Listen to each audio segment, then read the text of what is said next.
In designing curriculum, there are often conflicting criteria to balance. And in our principles that I've determined, there are 12. The first one is the balance of three. How to develop the balance of the three conflicting objectives: being efficient, being effective, and being ethical in your provision. What do we mean by those things?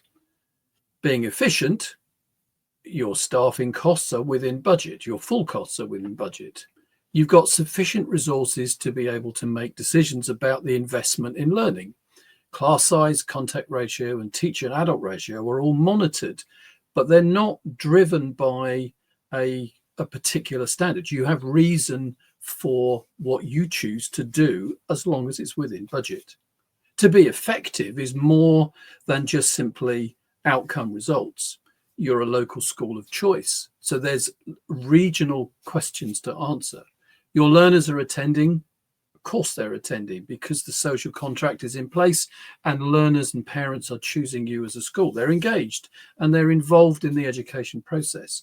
Outcomes, of course, are at national or above national expectations, and learners' destinations are known and appropriate for the learners within your community. But then it's the balance with being ethical. What's being done is right for all of the learners. All of the learners. Learners become fully educated and engaged citizens. That's a standard that we want for all education. And learners have an appreciation of all that the learning experience can offer them and use to achieve their own personal goals, of which they will have them well in their intent.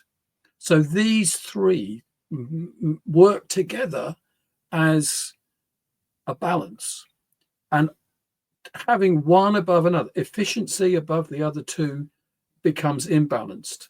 Effectiveness above the other two becomes imbalanced. You can be effective getting all the outcomes that you expect, but not be within budget, or achieving things that are not meeting the needs of the children. You can meet the needs of the children, but be over budget and not be very effective. So keeping these three in balance is key. Come and talk to us about this process, because we've great experience in developing these elements within schools all across the country of the UK and beyond, because they are grounding principles that work anywhere in leadership.